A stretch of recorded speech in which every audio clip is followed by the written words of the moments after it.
My name is Mike, and welcome to my YouTube channel. Now, this is going to be my first video that I'll be posting for content that I've been wanting to make for the last few years now, and now that I'm finally done with college and just school for good, I feel like I have more time now to be able to devote into the content that I've been wanting to make, which details singing and music videos, which will be in the future, but for now it'll be style and fashion, which also includes men's grooming products like cologne. And so from the title of the video, that's what I'll be going over today, my top 10 men's summer colognes that I will be wearing this summer. And starting off at number 10, we have Viktor and Rolf's Spice Bomb Eau Fresh. Now, as you can see, the bottle is kind of shaped like a grenade, and I don't have much of it left. There's a very little bit amount left. You can tell it's years old because it's kind of got that yellowish color to it. But yeah, there's not that much left to it. And as I said, it's like a grenade because it's got this little pull tab here that keeps the fragrance from being sprayed. And you just take it off and then you can spray it. But once again, just very much that like tea vibe. I don't know the notes exactly for this fragrance, so I apologize. But as I said, this one just smells like tea. It's inviting, it's cozy while still being fresh compared to the original Viktor and Rolf Spice Bomb. And it's a great rainy day summer fragrance for me. So once again, Viktor and Rolf Spice Bomb, my number 10. Okay, so next for my number 9 fragrance, it's going to be a fragrance that's also on the older side. It's quite a few years old. This one I still see gets mentioned quite a lot on a lot of fragrance influencers' spring and summer list. This one is very fresh, citrusy, clean, and musky. It's one of those fragrances that you would put on a very hot summer day when it's really humid outside and when you don't want a fragrance that's going to be overly cloying and just something that's going to be refreshing. This fragrance is none other than John Varvatos' Artisan Pure. As you can see, what's really cool about John Varvatos' Artisan Pure is the bottle. As you can see, it's got this sort of almost like straw sort of material around it that almost reminds you of like a straw basket. It's got a clear frosted bottle, and the cap itself is wood, and it says John Varvatos on it. I don't know if you can see that, but yeah, it says John Varvatos on it. It's also got John Varvatos on the collar here of the fragrance itself. As you can see, I've used maybe about almost half of it.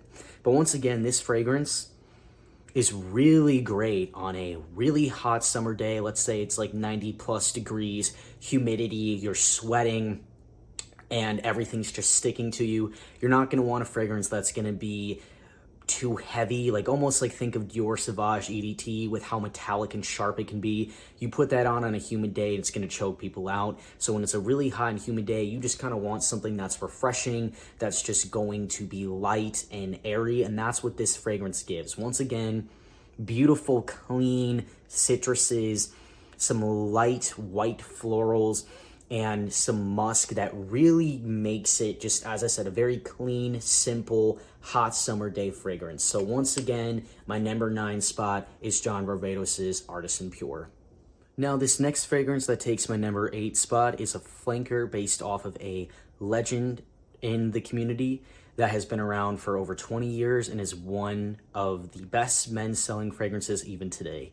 And that fragrance is none other than Acqua di Gio. But the fragrance I'm specifically talking about is its flanker, Profondo, the EDT version.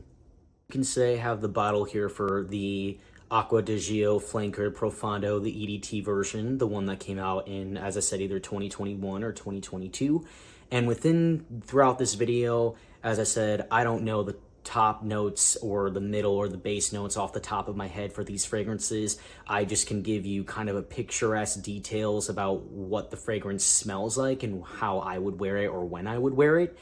And so I will have a photo or something posted next to me throughout the video for each fragrance of the notes that are in them. But Profondo is different from Acqua di Gio's original fragrance that started it all, because that one is more clean, but it's still got, you know, some musk and some aquaticness to it, but it's a more clean and fresh fragrance, whereas Profondo really focused on the more mineral marine. So this is really like, you can really smell like the mineral aquaticness of this fragrance. It's still really fresh, but it's almost got more of a fizziness to the fragrance. Like I would say it's more uplifting.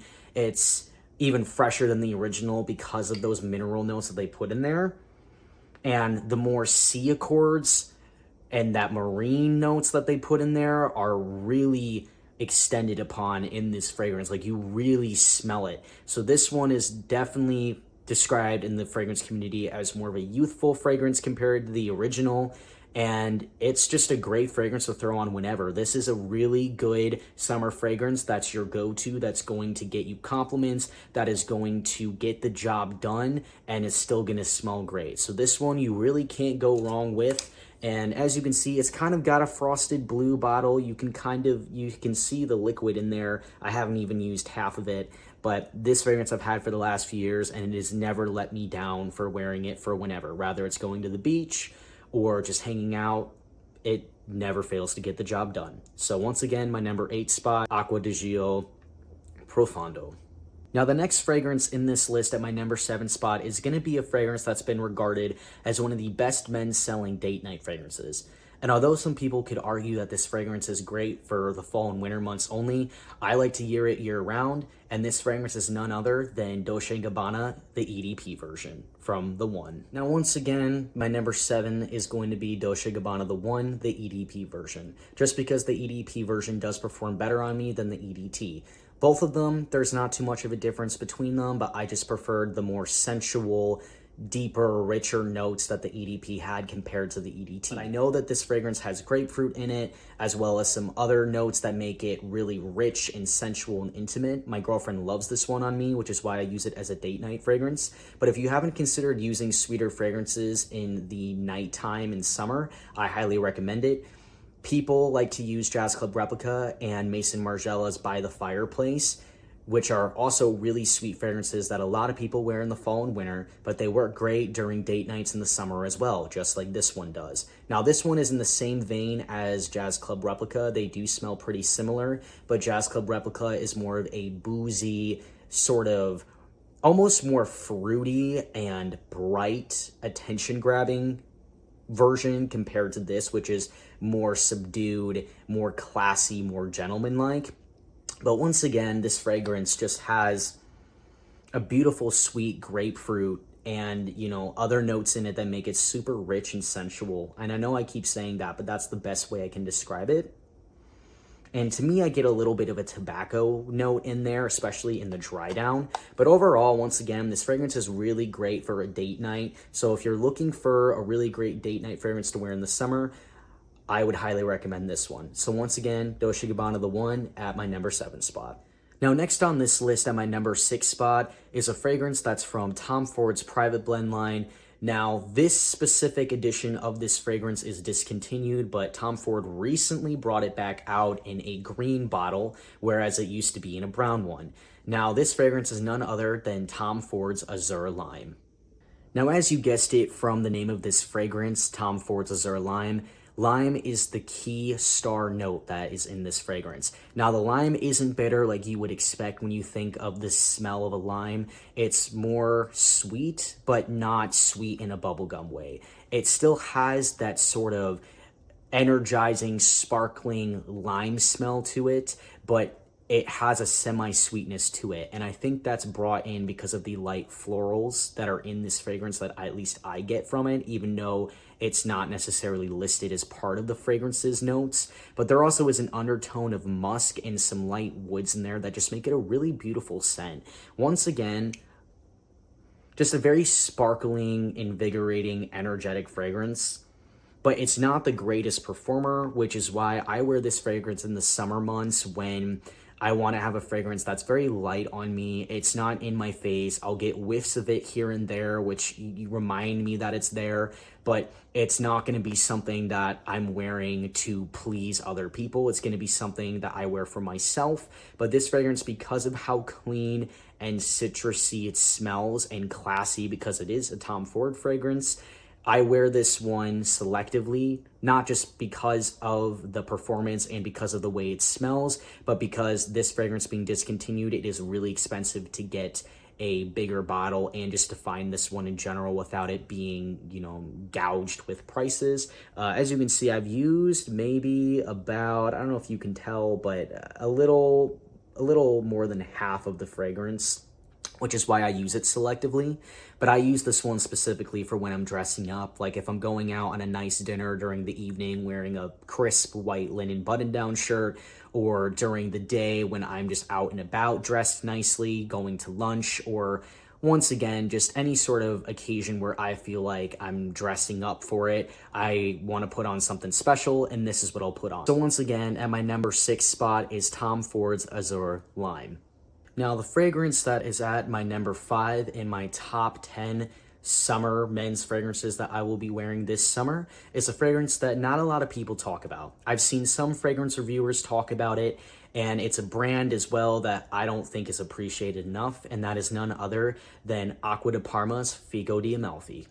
Now, Figo di Amalfi is a fragrance that I think not enough people know about, let alone talk about. I've seen some fragrance reviewers talk about it, but the entire Mediterranean line from Acqua di Parma is not talked about enough. Now, I've smelled a few of the other ones that are part of the line, and I think they're pretty solid, but everyone has their personal preferences. Now, Figo di Amalfi is a very unique, refreshing, juicy fig scent. The fig is sweet, but not in a cloying way. It's similar to Dolce & Gabbana's Light Blue, where there's that sort of sweet fruitiness to it, but it's not sweet like the Jean Paul Gaultier's Le Beau line. It's sweet in a way where it smells like fruit, like how fruit is naturally sweet. The fig in this doesn't smell synthetic whatsoever. It's a very great, realistic smelling fig, but with it being part of the Mediterranean line, you are going to get that aquaticness to it, almost like a sea breeze, and it's not going to be like Profondo where it's that like salty sort of mineral, almost like you got out of the ocean and you got like, like the rocks and the salt on you and like that sort of vibe. It's not like that at all. It reminds me of when you're on the coast of Italy, for example, like the Amalfi Coast, and you're by like a fig tree and you're walking alongside a little coastal town where you can smell the fresh oceanic air. That's what this fragrance to me smells like. That's the best way I can describe it. But once again, it's a very beautiful, unique, refreshing fig scent that I think everyone should at least smell or try out. And I would wear this one on a very hot, humid summer day just because it's not the best projecting. Otherwise, it would be higher on my list. But it still is something that I don't mind reapplying. And it's a very light scent that still projects pretty solidly for the first, I'd say, hour and a half or two. And then after that, it stays pretty close as a skin scent for the next 3 to 4 hours after, and then it kind of dissipates. Once again, it's a fragrance I do not mind reapplying, but it is a fragrance I wish it did perform better and projected better as a whole. But for hot and humid summer days, this is perfect, just like John Varvatos' Artisan Pure for that reason. So once again, at my number 5 spot is Figo di Amalfi from Acqua di Parma. All right, so now we're on to the last 4 fragrances of this lineup. And these ones were really hard to rank just because I really love these ones, and these ones are the ones that I use all the time, whereas the other fragrances I mentioned are ones that I use occasionally, but not all the time like I do with these. Now, this one that I'm about to mention on my number 4 of the list is a fragrance that I haven't gotten the chance to wear often just because it did recently get relaunched as a 2024 version with a new bottle. And this one's also part of a fragrance line that I mentioned earlier that's a flanker, and it's none other than Acqua di Gio Parfum, the 2024 version. Now, Acqua di Gio Parfum, when I initially smelled the 2023 version, I didn't think much of it. It didn't smell much different from the EDP version they came out with and from the original. It wasn't something that I thought was worth buying. If anything, I still think Profondo between the EDP and the original one is probably the best, as well as the new versions that they came out with of Profondo as well, just because I think it smells more unique, especially compared to the amount of similar blue fragrances that smell similar to Acqua di Gio these days because of how much the DNA has been replicated. But This fragrance, they did something different. And so when I heard online that they were going to amp up the incense and bring that back to make it smell more like Profumo, they were not wrong, because when I took the plunge on this fragrance, it was a blind buy, and smelling it when I sprayed it on me, it definitely reminded me of the original Profumo. You can definitely smell that incense there. It's still got that aquatic freshness just like the original does, but once again, that incense is brought back in this 2024 version of the Parfum, and it definitely does last longer than the 2023 version, though still not good to justify how expensive this one is. Now, for me, when I first sprayed this one on, it only lasted 5 hours, and after that, I couldn't smell it on me, nor could my girlfriend. So with this 2024 version, I let it macerate for the last few weeks, and I definitely could tell that that helped it, because the few times that I sprayed it on since letting it macerate over this period of time, it definitely lasted on me more than the initial time I tested it. Now, I'm going to continue to let this one sit over the next month or two and see how it develops, and hope that it gets stronger, as once again, it has been getting stronger from how long I've been letting it macerate over the last 2 weeks.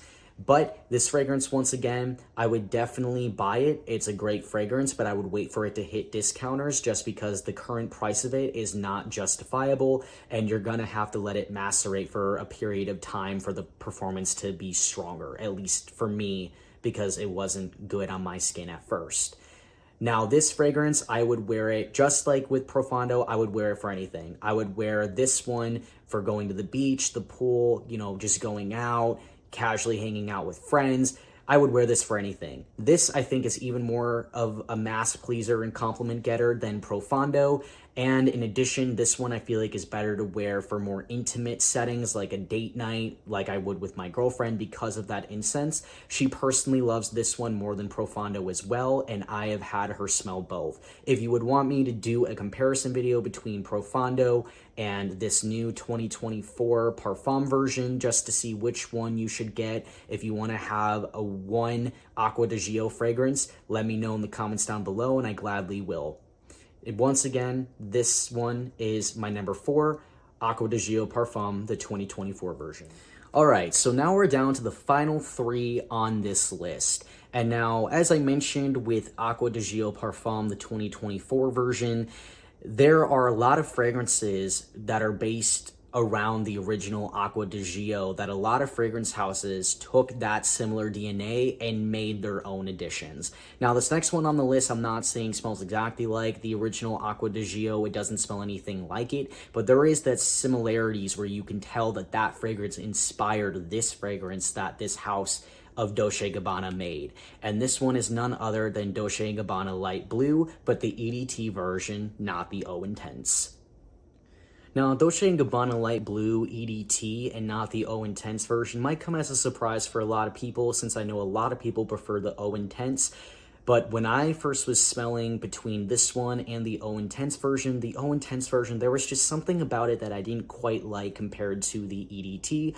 I liked that the EDT was a little bit more subdued than the Eau Intense. This one performs great on me, and I found that the Eau Intense didn't perform as well on me, which is actually quite ironic given that that one is a more intense version.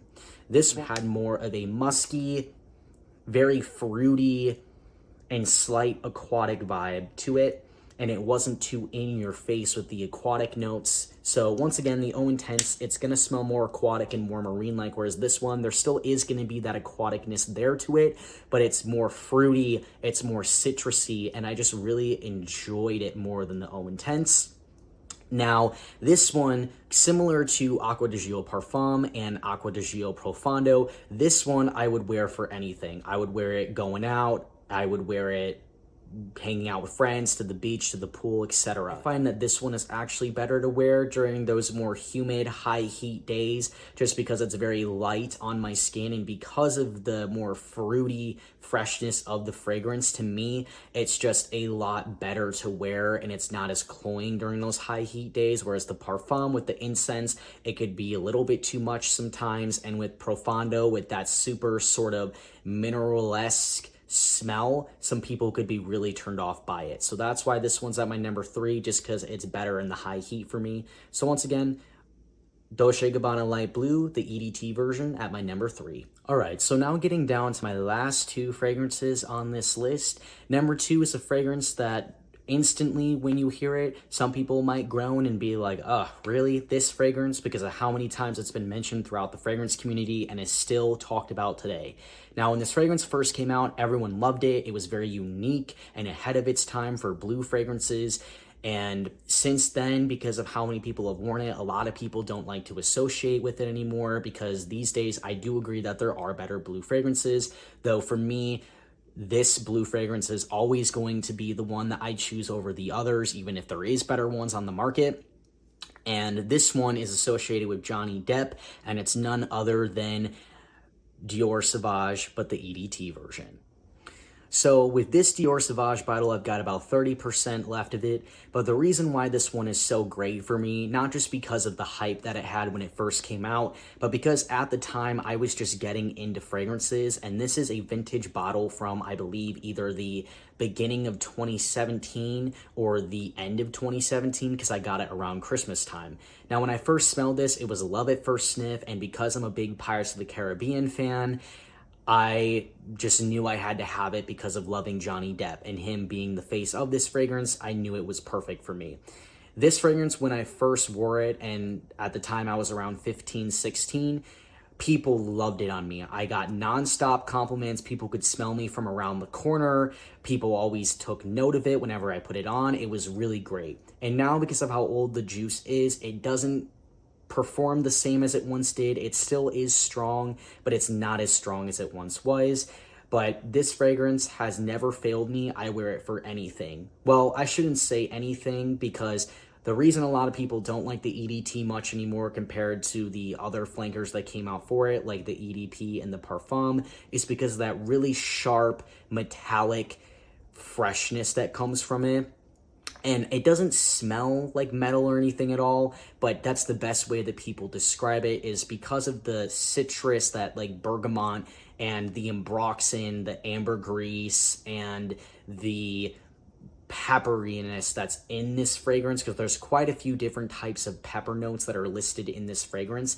It gives that really sharp, fresh, in your face, masculine men's shower gel vibe, and just smell overall. So that's why a lot of people don't like the EDT compared to the other ones, which are a lot smoother and take away that sharpness. But to me, I really like it. Once again, it has never failed to get me compliments, and it's a fragrance that my girlfriend likes, but it's not her favorite compared to my other fragrances that I've mentioned. I think out of all of my summer fragrances, Acqua di Gio Parfum, the 2024 version, is my girlfriend's favorite, just because she's super into sweet fragrances, so she likes my sweet fragrances more.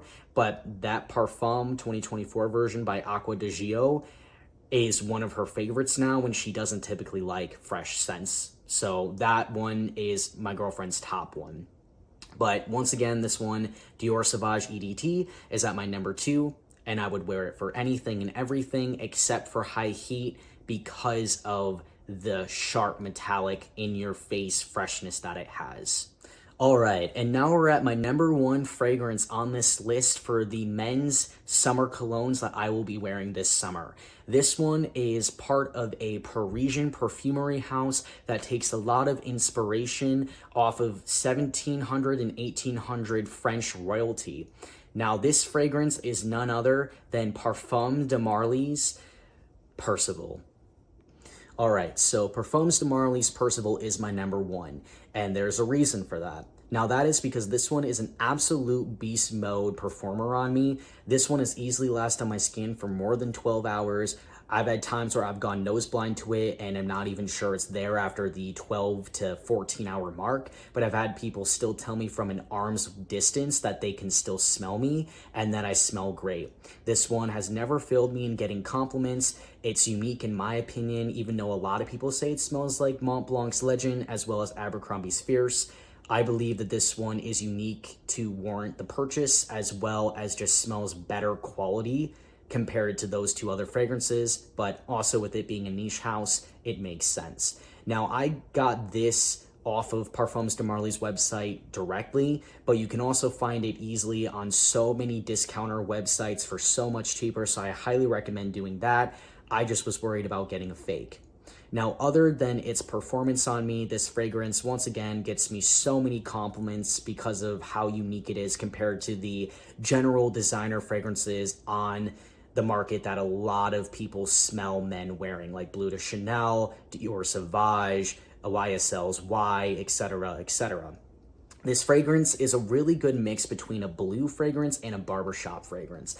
It has the same sort of shower gel smell like Dior Sauvage and Bleu de Chanel have, but it also has a fougere aromatic vibe to it with the lavender that gives it, once again, almost like a barbershop smell. So you combine those two type of scents together and it smells like this. It's just very beautiful and unique to me. And as I said, like, this one has never failed the test of time whenever I've needed to wear it for anything. You can wear it easily dressed up, you can wear it casually dressed down going out, though I do think in terms of wearing this to the pool or to the beach, you can if you want, but I definitely think that there are better fragrances to wear for those occasions, like the ones I mentioned in this list, like John Varvatos' Artisan Pure, Dolce & Gabbana Light Blue, Acqua di Gio Profondo, and Parfum, the 2024 version. So there are better fragrances to wear for the beach and for the ocean than for wearing an expensive scent like this. But overall, I would say you can wear this for anything else, and you can even wear this in the fall and winter months where some more spices and more of that lavender comes out. So once again, at my number one spot is Parfums de Marly's Percival. All right, and there you have it. That is my top 10 men's summer fragrance list that I will be wearing this summer. Now, if you like this video, feel free to give it a thumbs up and comment if you want to see any other type of content from me. As I mentioned earlier in this video, I would love to have my girlfriend come on here on my channel and give a rating of my top 10 men's summer fragrance list that I will be wearing, just so you guys can get an idea of, you know, a woman's perspective of a lot of these popular men's fragrances that men have worn over so many years. So let me know if you have any other content ideas, and until then, stay tuned for next time.